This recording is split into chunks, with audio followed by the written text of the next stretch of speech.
Bonsoir à toutes et à tous, heureux de vous retrouver pour la tranche info en direct sur votre antenne Canal 10 Télévision avec au programme de cette soirée Info 10, le journal local et régional. À 19h, vous retrouverez Brother Jimmy pour l'émission Woolo, le décryptage des matchs de l'Euro 2021. Ce sera tout de suite après la coupure pub de 19h, mais pour l'instant place à l'actu.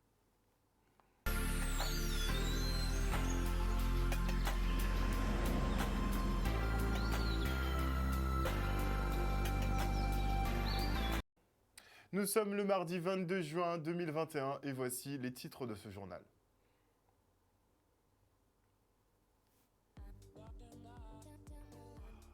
Tout d'abord, nous partirons à votre rencontre savoir ce que vous pensez de l'abstention record lors de ces dernières élections. Puis nous suivrons une opération de changement de pylône électrique du côté de la Gabarre. Et en fin d'édition, nous rendrons plutôt visite aux pensionnaires de l'EHPAD Le Sacré-Cœur de Basse-Terre qui se sont amusés comme des petits fous à l'occasion de la fête de la musique. Et notez avant de développer ces quelques titres que la Cour européenne de justice a mis un veto quant à l'obligation vaccinale. Et autre petite parenthèse judiciaire, ça vient de tomber, Pierre-Édouard Décimus et Rudy Vardarassin sont actuellement placés en garde à vue dans le cadre d'une enquête préliminaire concernant le concert de Cassave, pour les 40 ans de Cassave, et les fameux 100 000 € qui avaient été détournés. 7 Guadeloupéens sur 10 n'ont pas daigné se prononcer pour les élections départementales et régionales. La faute au Covid pour certains, à la fête des pères pour d'autres, ou encore tout simplement par dégoût de la politique. En tout cas, le fort niveau d'abstention interpelle. Quant à la légitimité du scrutin, nous sommes partis à votre rencontre savoir ce que vous en pensez.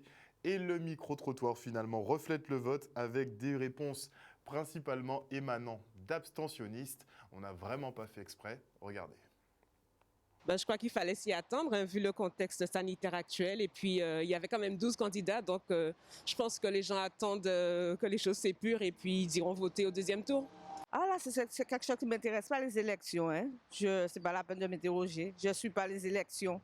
Ah ben c'est normal, hein. Nous ne sommes pas satisfaits des locaux, comment on appelle ça, des politiques ici.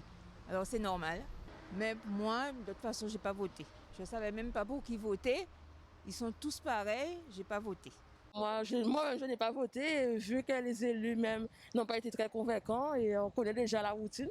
Donc, je comprends totalement pourquoi il n'y a pas eu beaucoup de votes cette année. Mais ça a été très faible, c'est dommage. C'est vrai qu'il y avait la fête des pères, il y avait aussi des cérémonies à ce moment-là. Mais bon, c'est dommage. Je pense qu'il faut que tout le monde aille voter, en fait, pour qu'on puisse avoir du changement. Puisque là, du coup, les choses n'avancent pas. Donc, allez voter au prochain tour.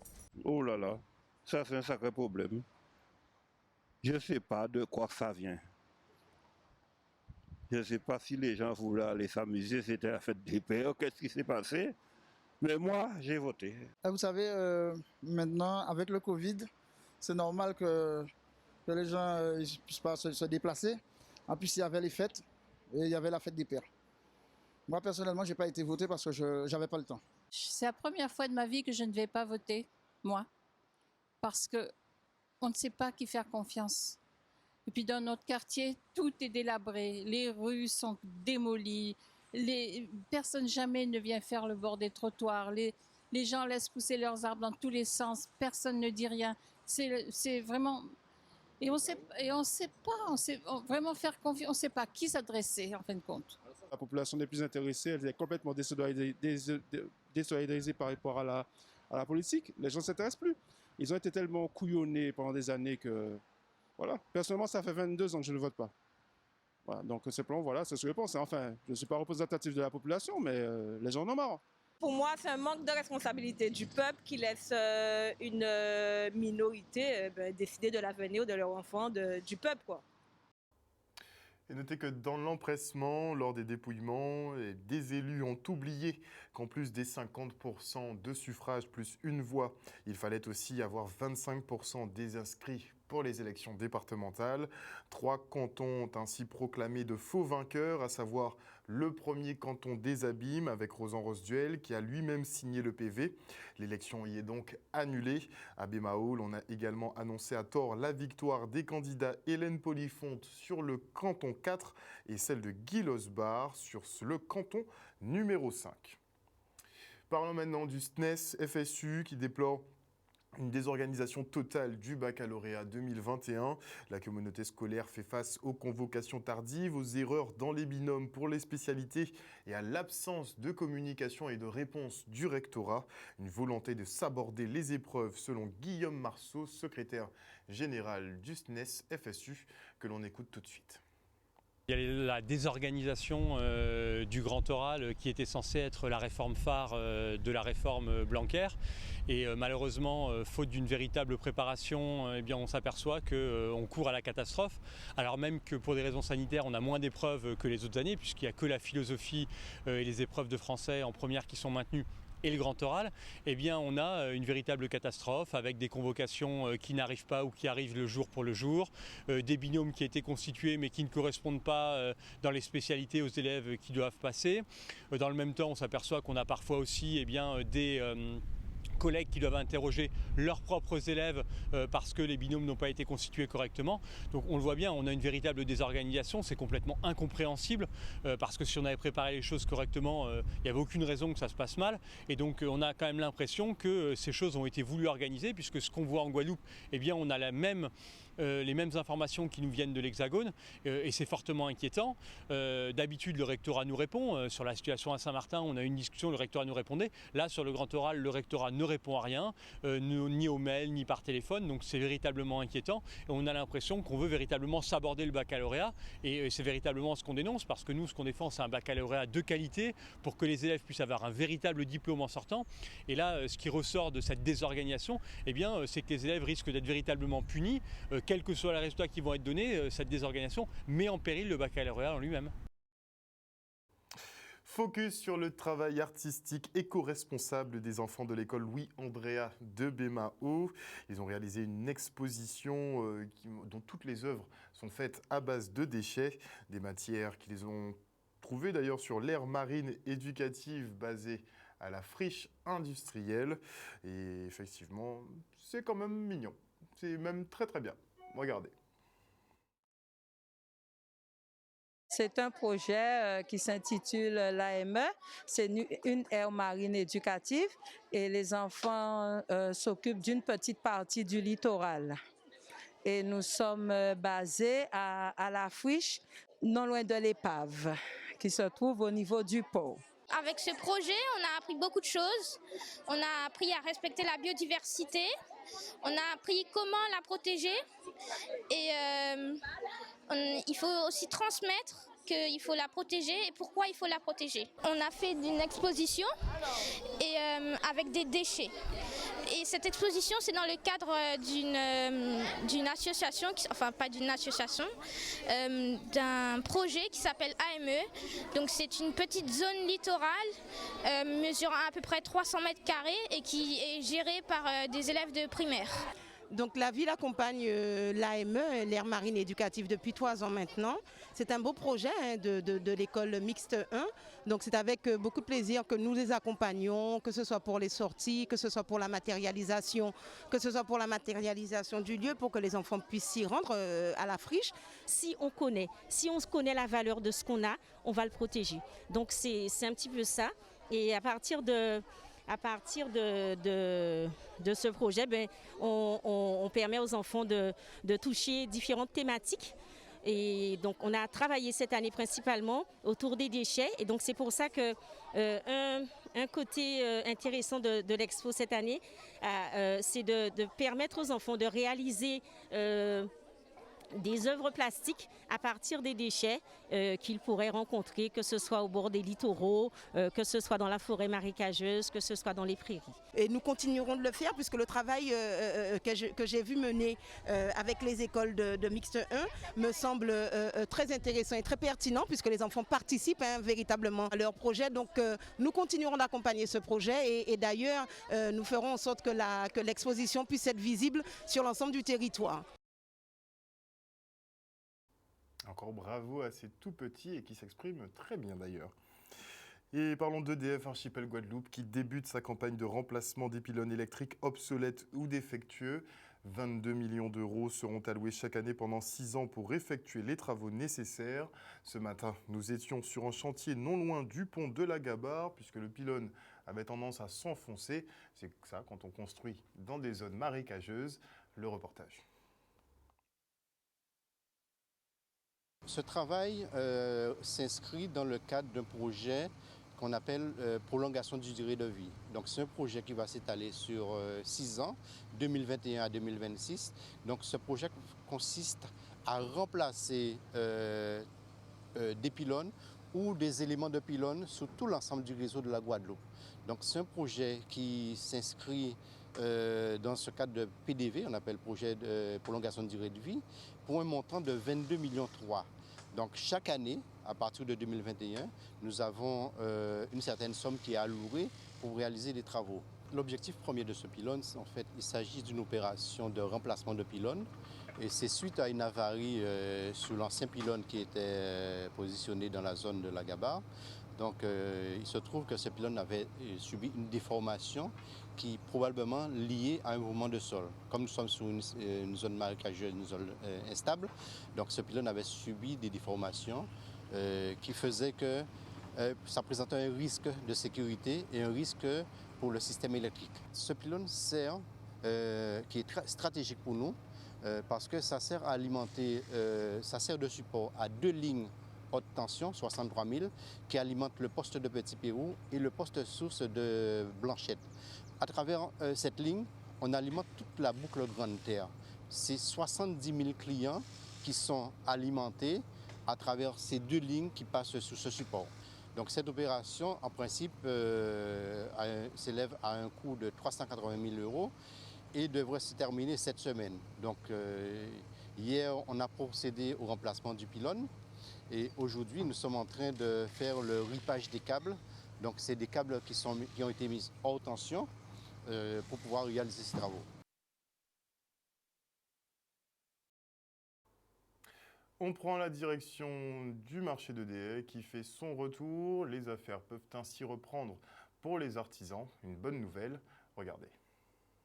Aujourd'hui, je suis au marché d'EDF parce que nous avons un partenariat avec la commune d'EDF pour animer le marché. Et ça, ce partenariat existe depuis bientôt 2 ans. Je suis très contente parce que le marché a évolué très favorablement et est devenu un marché périn. Nous, on travaille des bijoux avec que du bois local, c'est-à-dire on travaille le calpata, le campèche, le cajou senti, le bois d'Inde, tous les essences qu'on trouve en Guadeloupe. Donc nous, aujourd'hui, on est dans cette manifestation ADE qui nous accueille après ce long confinement de mois qu'on n'a pas pu travailler, parce que nous, comme on nous dit, on est des non-essentiels. Donc ça fait plaisir d'être aujourd'hui à DE pour pouvoir présenter nos bijoux qui sont restés pendant 1 mois au placard, bien qu'on a créé autre chose. Mais c'est vrai que ce confinement, ça ne nous a pas été très bénéfique. C'est avec plaisir qu'à chaque marché, donc en général 3e samedi du mois, que nous participons au marché d'EDF. Ça nourrit ma créativité parce qu'on va faire un événement sur la gastronomie et les vins à Angers le 11 juillet qui s'appellera les Jours Heureux. Et ce type de stand me permet de ramener des choses à faire goûter en métropole.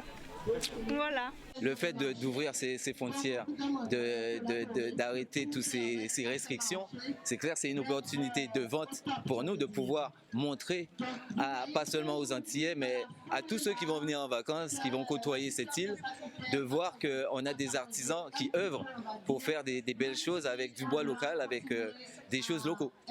N'oubliez pas que nous sommes à DE, qui est une ville touristique et les touristes ont besoin d'une grande variété de produits pour se faire plaisir et pour repartir aussi avec de bons souvenirs. Donc, d'où la présence de nos artisans locaux qui savent bien faire avec leurs petites mains et je peux vous dire qu'ils font des merveilles. Un reportage signé Olivier Moradel. Et hier, les aînés de l'EHPAD Le Sacré-Cœur à Basse-Terre ont littéralement pris leurs pieds. C'était la fête de la musique et à cette occasion, elle résonnait partout dans l'établissement de santé. Ils ont fait carrément déplacer un orchestre pour l'occasion, de quoi revigorer nos pensionnaires comme il faut. Le reportage.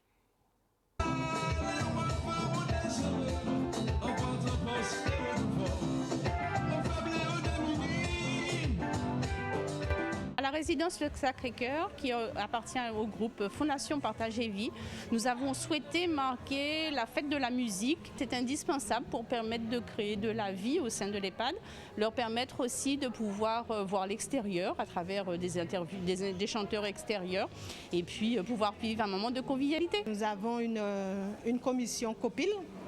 Ça sert à organiser tout événement dans l'établissement. L'EHPAD constitue le dernier établissement, le dernier lieu où les personnes vivent. Malgré tout, ça n'empêche pas qu'ils puissent avoir de la vie, qu'ils puissent vivre des moments de bonheur, des instants de musique.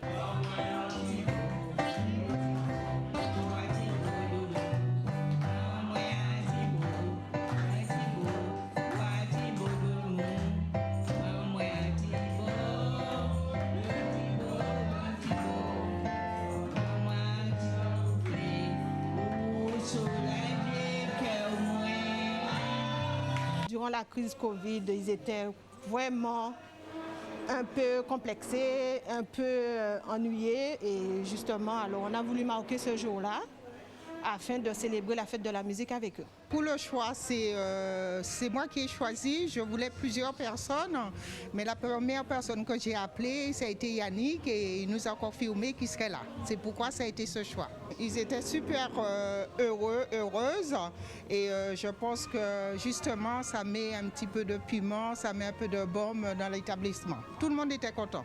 Nous faisons des manifestations de ce genre-là, qui veut dire bal grand monde, les anniversaires, tout ça. La fête de la famille, on voilà. Invite la famille afin de célébrer l'événement avec eux. On mange avec la famille et en fait, voilà. La fête de la famille avec eux, qui est marquée par la Noël. Contents, ils sont ravis, ils participent à cet événement avec nous, ils dansent, ils chantent, ils sont contents.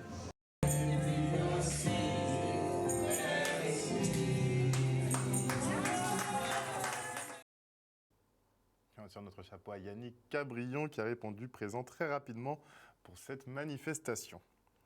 Voilà, chers téléspectateurs, nous sommes arrivés au terme de ce journal.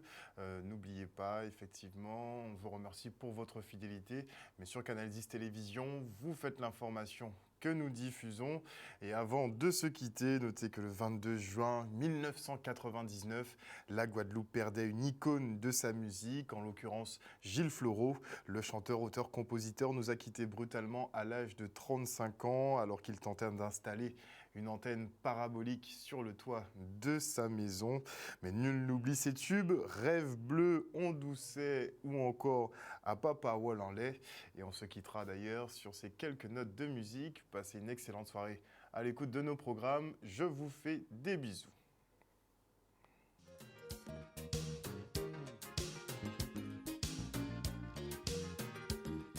Si c'est vous moins choisi, c'est pas souffert moins frémi. Pour nous toujours à l'aise, pour pas jamais contrer malais. Écoutez en mélodie, pour l'over grandi. Moi là pour pékin béo, et pas jamais la guerre. Non, à papa voilà la. Non, à papa voilà la.